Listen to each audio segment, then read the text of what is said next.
demons, kind of a gert. The Gert.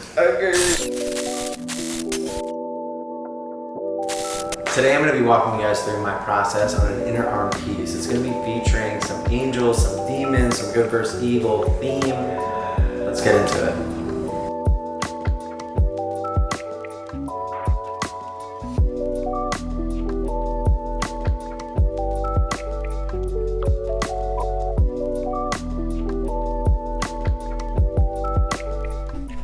As usual, I'm starting on the bottom right. I will be attacking the darkest shades first. I'm coming in with the 3RL shading technique, and I'm looking for the darkest areas as I block them out first.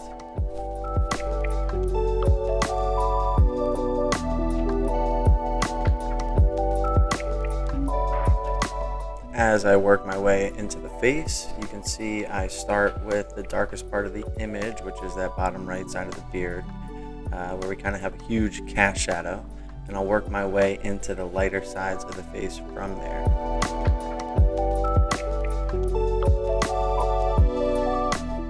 Everyone knows working on the faces is the best part of the tattoo, so I definitely enjoyed myself with this part of the session.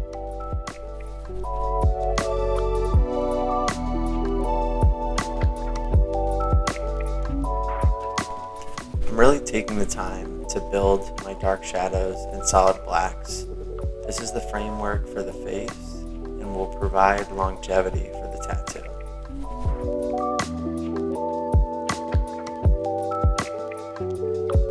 I'm working my way up the tattoo, just sticking to my midtones and dark shades. This sculpts the lighter areas. I'm really just getting comfortable with the design and where everything matches up in the piece. Now that I have the whole face mapped out and I'm comfortable with the structure, I'll go back in for the fine details. Things like dark shades in the eyes, hair follicles in the beard. This is where you really show off in your piece.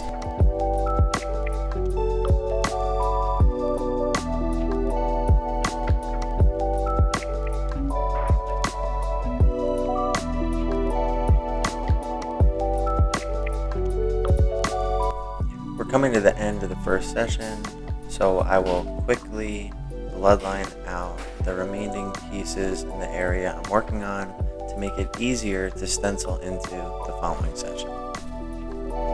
We're on day 2 of this inner arm piece. Last session we worked down by the wrist, we have this face that's nice and healed. We're coming up into this angel. I kind of have the full piece out here, which will work into another face. We'll see how far we get.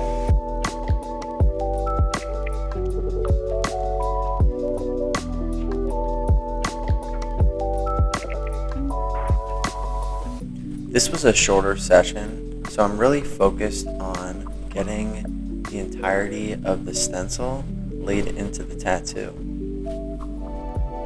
So I will be bloodlining and blocking out important areas of the stencil. Just in case we run out of time, there will be no need to re-stencil.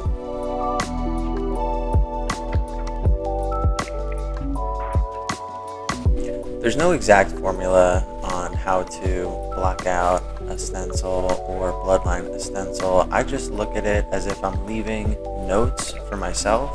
I'm focusing on areas that are important to me. Maybe areas that I don't need the reference as much, I will leave more open. It's really just to be able to pick up where I left off on the next session. So anything I can do this session to make my life easier next session.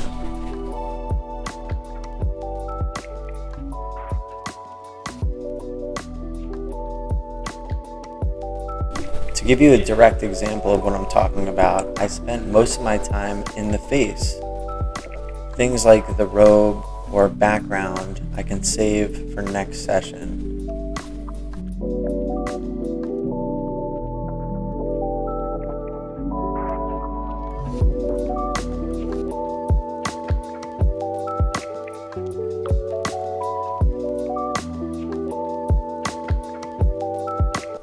As I finish the face, I noticed we were a little short on time, so I started moving to bloodline the remainder of the stencil.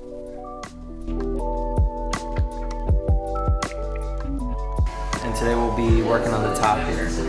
With projects like this, I tend to draw out the whole thing prior to the first appointment. This way I'm not like guessing in the middle of the tattoo, the flow, anything with that. I have it all figured out beforehand. This is the drawing we started with. And when I have that first session, I will lay out the entire stencil to make sure this thing fits. And what I mean by that is I'll be printing out a stencil this big, place the whole thing, and then just get into it. From then on, I'm just building, lining up the stencil with the work we did prior. That way, by the time you get to that second, third session, you've already done the homework.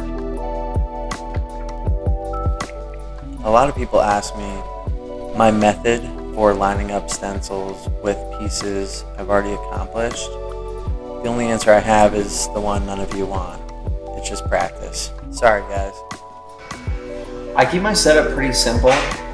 For those of you that know, I really just use a 3-round liner, 3RL shading for most of my tattoos. With this one, you probably will see me use a mag and some of these bigger areas in the background just to save time with the client, smooth it out a little bit.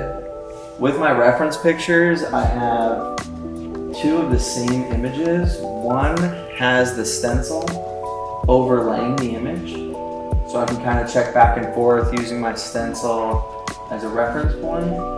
And then the same image without the overlaid stencil. That way I have the true image. And I'm not getting confused by lines that I drew, anything like that. This has helped me out tremendously in my realism. Because sometimes you'll see these lines I have drawn over the image, and I might forget that it's a soft edge as opposed to a hard line.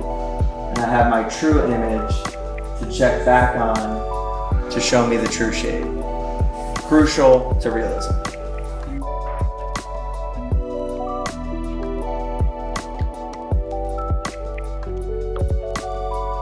First things first, I'm going back and finishing the blood lines on the small angel that I did the previous session as I work my way up the tattoo into the new stencil.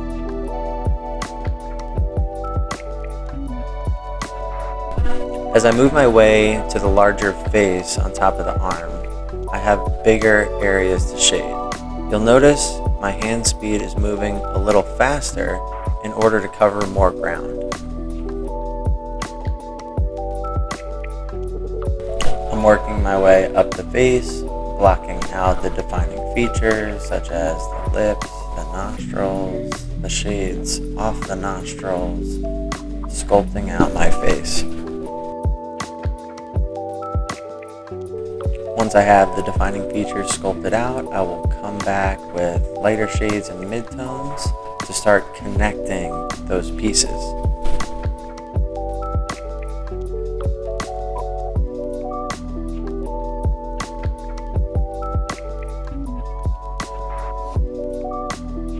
So right now I'm working on the statue face, which is just filled with soft tones.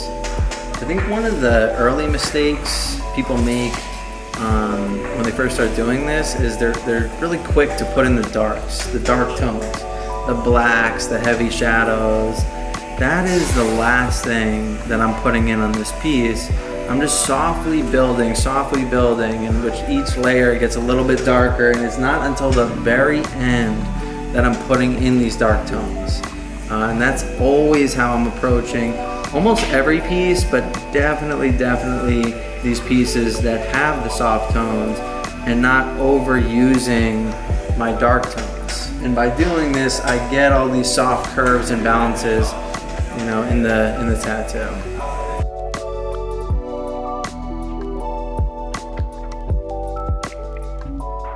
When I'm starting a new section on these soft black and gray pieces, I'll usually come in with a light tone and map out the darkest pieces of that section.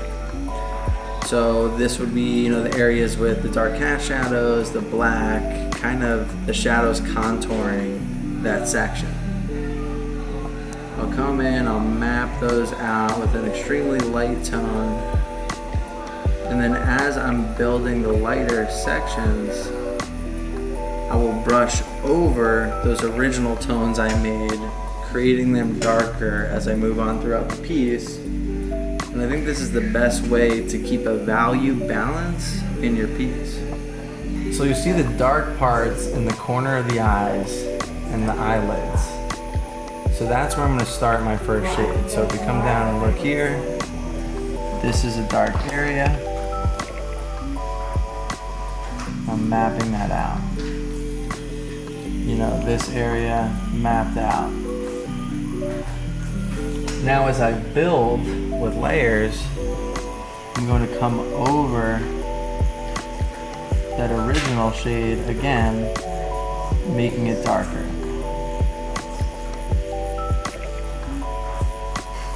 And I'm going to work in the reverse. I'm going to start with the darkest, move to the lightest, always going over the original shade.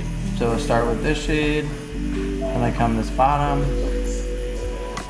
and now I'm going to go over all three.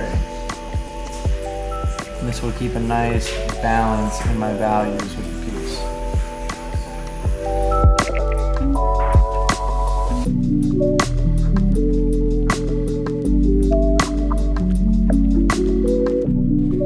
Now I make my way into the hair. I need to be patient with hair, accent, and background. I need to take it just as serious as I took the face. Sometimes moving from the face to other images in the tattoo, we can get lazy or want to rush those areas.